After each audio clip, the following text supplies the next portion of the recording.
Hello and welcome to the Menopause Mindshift Self-Love podcast. I am your host, Lisa R. Triggs, aka the Menopause Queen. Let's get into today's topic about postmenopausal symptoms and how they affect us. So, I did a little research in preparing for this, and I've asked Google gods. Actual menopause is supposed to last about 12 months. So the doctors tell us.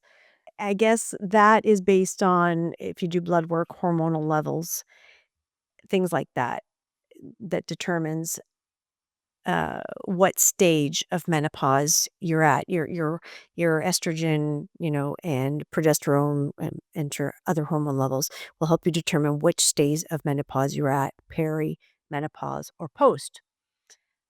But here's the thing. Just because you're considered postmenopausal, or in the medical community's mind that you're essentially done menopause, doesn't necessarily mean that you're not going to continue to have symptoms.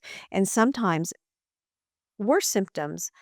And in my case, I found that my symptoms were in postmenopause, not actually during menopause.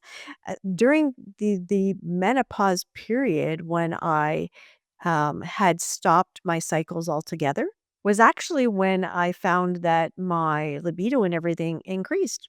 I was a little a little more adventurous and, was open to trying a few new things because I thought, okay, this stage of my life. The total duration of menopause symptoms can vary from 2 to 14 years, with an average duration of around 7 years. So that means that we can expect to continue to have symptoms up to 14 years, as few as 2, up to 14, but with an average of 7 years after that 12-month menopause period. And then the Google gods go on to say several factors influence how long a person's symptoms will last, including, and these are things that I had previously suspected myself, that age and genetics depends how old you are when perimenopause begins, and your family history can play a role. Ethnicity, I didn't know this. Research suggests, I'm not saying that it's positive, it just suggests that African American women may experience hot flashes for longer than women of other ethnicities.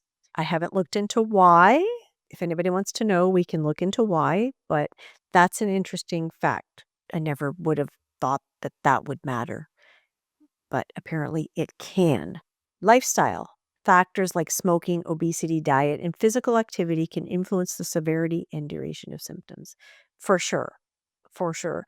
In my own case, it's when I actually began to exercise properly, to lift the weights or do weight training and walk. That actually started a chain reaction for me to be able to control my sugar cravings in my diet a bit more, because doing that kind of exercise, the weight training, helped me balance my own hormone levels. And then lastly is stress and mental health. Higher levels of perceived stress, perceived is an interesting word to use there, and we'll get that in a second. Perceived stress, anxiety, and depression can be associated with longer lasting symptoms.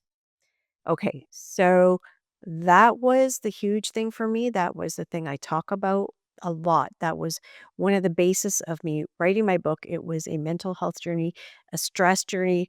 My personal stress was so high with everything that was going on with my husband, and if you don't know that story, please go back and watch the episode from a couple weeks ago where my husband and I sit down and talk about this, and we share both our sides. He shares his perspective, a male perspective, and his own personal perspective, and we share what our thoughts, what our feelings were about during that main time. So it was a really great conversation, and I really loved having that conversation with him. So age and genetics, ethnicity, lifestyle, stress, and mental health. These are factors that can affect the longevity of your menopause symptoms as well as severity. And I just want to touch on one other thing, and that goes along with the longevity when we're talking about longevity of these symptoms, because I do uh, know of people who are in denial that they are not continuing to have menopause symptoms years after full menopause. I totally disagree with that because there are so many symptoms that range. And if you're continuing to be under personal stress or your body's under personal stress or there's something else going on, you can still develop new symptoms. That's my belief anyway. I'm still experiencing, some additional things that are coming up going, oh, well, okay, I've never encountered that before. And next thing I do a little bit of research and it turns out that it is part of the menopause journey, most likely a menopause symptom. And the reason I'm bringing this up is because it did come up recently. There is somebody I know who started having an issue. It might seem like a neurological issue. And I said, do you think this could be a menopause symptom? I'm the menopause queen. So so women I know are have certain things happen. My mind automatically goes to could it be menopause symptoms? Kind of like celiac disease. There are over 200 symptoms of celiac disease. And I've worked in the gluten-free space for a really long time as well. So when somebody talks about gastrointestinal issues or even brain fog, certain things, I always say, just go for a blood test or have you been tested for a gluten sensitivity or celiac disease? So this is the same thing. That's just an example. This is the same thing. So my mind automatically goes, it's possible maybe this is related to menopause. Oh, no, no, no. I've been done with menopause. But if you are eating chocolate or sugary foods and you're getting a hot flash or drinking sugary drinks or whatever and getting a hot flash, then you're not. You're still getting menopause symptoms. So what's to say that what's happening that's new is not also related? And that was one of the reasons why I decided to talk about this now is what are the symptoms? How long can they last? Are we going to be experiencing this for the rest of our lives? Well, depending on your individual lifespan, it's potentially, according to what I just read from the Google, I got to make sure I say that clearly, Google gods, I call it. What the Google gods say is up to 14 years. And that's based on different articles from medical community digest and things like that that information is gathered, so I trust that information is true.